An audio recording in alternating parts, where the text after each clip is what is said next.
Welcome back to our channel for another explosive update on your favorite Port Charles residents.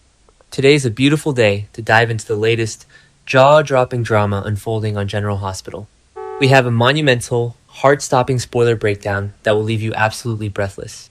Nina Reeves sits in the front pew, completely shattered and crushed by the devastating revelation that Nathan's miraculous resurrection was nothing more than a cruel, twisted illusion.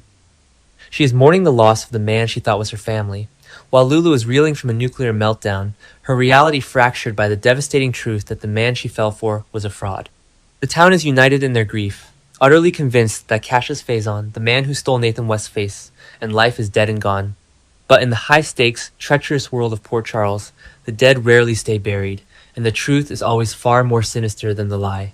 Jocelyn Jack stands in the cold, dimly lit shadows at the very back of the sanctuary, intentionally distancing herself from the weeping crowd. She is not just a grieving friend. She's a hardened, ruthless operative who holds the darkest secrets of the WSB in her hands. Jocelyn is the architect of the very narrative that the entire town is currently mourning. She knows that the casket at the front of the room is a symbol of the massive cover-up she orchestrated. Jocelyn recently struck a monumental, high-stakes deal with Z, the mysterious, flirtatious, and wildly dangerous head of the WSB. To secure the absolute freedom of Jason and Valentine Cassadine, Jocelyn agreed to continue her service to the Bureau, plunging herself deeper into a world of global espionage and lethal consequences. She forced Lucas Jones to swallow a sickening lie, pushing him to keep his mouth shut, while the corrupt, murderous Ross Cullum is publicly hailed as a heroic agent who died in the line of duty. She buried the truth about Marco Rios' murder, and allowed the WSB to frame Cassius Faison as Jen Sidwell's ruthless partner in crime. Jocelyn thought the board was set. She thought the game was over. She thought Cassius was permanently neutralized. Suddenly, the heavy, ornate oak doors at the rear of the sanctuary creak open, slicing through the solemn silence of the eulogy. A sliver of blinding daylight spills into the vestibule, casting a long, ominous shadow across the marble floor. The gasp that should echo through the church never happens, because the mourners in the front rows are too consumed by their tears to turn around. But Jocelyn turns. Her breath catches in her throat, her blood running instantly ice cold. Standing in the doorway, framed by the light, is not a ghost. It is a monster in the flesh. Cassius Faison is alive. He is breathing, he is standing, and he is radiating a venomous, unadulterated arrogance that chills Jocelyn to her very core. He is wearing the beloved face of Nathan West, but the eyes staring back at Jocelyn are the cold, dead eyes of a predator. The sheer, breathtaking audacity of his presence is paralyzing. Instead of running, instead of hiding in the darkest corners of the globe, Cassius has chosen to reveal himself right in the middle of the most sacred, public place in Port Charles. This is not a coincidence. This is a deliberate, calculated, and lethal challenge. Cassius Faison steps fully into the sanctuary, the heavy doors clicking shut behind him, sealing the two of them in a silent, invisible arena. He locks eyes with Jocelyn across the sea of oblivious, weeping mourners. The temperature in the room plummets. In that single, heart-stopping fraction of a second, the horrifying truth crashes over Jocelyn like a tidal wave. The explosive climax on Spoon Island was never his end. It was his masterpiece. Cassius meticulously staged his own grisly death to execute the ultimate escape. He orchestrated the chaos, the blood, and the destruction to completely slip off the radar of Z and the relentless global pursuit of the WSB. By letting the agency and Jocelyn believe he had perished, Cassius bought himself the ultimate freedom. He is now a ghost, untethered from any rules, operating entirely in the shadows with zero oversight. He outsmarted the WSB, he outsmarted Z, and he outsmarted her. The two adversaries face off in a silent, deadly stare-down. Across the pews, their eyes wage a violent war. Cassius tilts his head, a sickening, triumphant smirk playing on his lips, silently taunting the young WSB operative. He is daring her to make a move. He is daring her to scream, to alert the crowd, to blow the entire cover-up wide open. But Jocelyn stands frozen, her mind racing at 1,000,000 miles an hour as she processes the catastrophic implications of his resurrection. Cassius's sudden appearance is a horrifying wake-up call. It forces Jocelyn to realize a dark, inescapable truth. Port Charles will never, ever be peaceful, as long as the Faison bloodline continues to exist. César Faison's legacy of terror, torture, and psychological warfare did not die with him. It is alive and thriving in the veins of his son.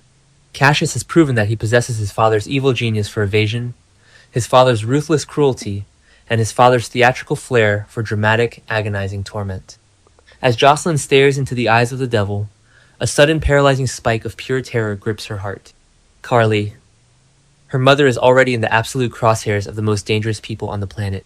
Carly recently clashed violently with Z, fiercely demanding that the WSB director fire Jocelyn from the bureau. Carly harbored Valentine Cassadine in her attic, drawing the wrath of the agency and the fury of Lulu. Carly is exposed, vulnerable, and deeply entangled in this deadly web of espionage. With Cassius alive, operating as a rogue, unpredictable wildcard, Carly is in catastrophic danger. The Phazon bloodline specializes in targeting the loved ones of their enemies to inflict maximum psychological agony. Cassius knows that Carly is Jocelyn's ultimate weak point. Furthermore, Z's overarching schemes and the WSB's corrupt agenda are still actively threatening their lives. If Z discovers that Cassius survived and that Jocelyn failed to confirm the kill, the full, devastating wrath of the WSB will descend upon Port Charles, catching Carly right in the crossfire. Jocelyn is trapped in an impossible, suffocating corner. She cannot call the PCPD. She cannot alert Dante Falconeri or Harrison Chase. If she exposes Cassius publicly right now, in the middle of the sanctuary, the entire WSB cover-up implodes instantly. The fragile, high-stakes deal she struck with Z will shatter into a million pieces. Jason and Valentine Cassadine, who are currently on their way to freedom, would be immediately intercepted and thrown back into the dark, torturous depths of Steinmauer or a WSB black site. Jocelyn is entirely on her own. She is standing at the edge of a moral abyss, staring at a monster who holds all the cards. The realization hits her with the force of a freight train. She cannot rely on the law, and she cannot rely on the agency. To protect her mother, to protect Jason, and to rid Port Charles of the Phazon curse once and for all, Jocelyn must take matters into her own hands. She must become the judge, the jury, and the executioner. The ice in Jocelyn's veins solidifies into unbreakable titanium. The fear evaporates, replaced by a cold, calculating, and ruthless determination. This is the moment Jocelyn Jacks truly transforms from a brave civilian into a lethal, uncompromising WSB operative. She realizes that she is facing a life or death decision, not just for herself, but for Carly. The secret war has officially begun, and it will not be fought in courtrooms, police stations, or interrogation rooms. It will be fought in the dark alleys, the hidden corridors, and the bloody shadows of Port Charles. Cassius is a rabid dog that needs to be put down, and Jocelyn is the only one positioned to pull the trigger without collateral damage. The standoff in the sanctuary is a silent declaration of war.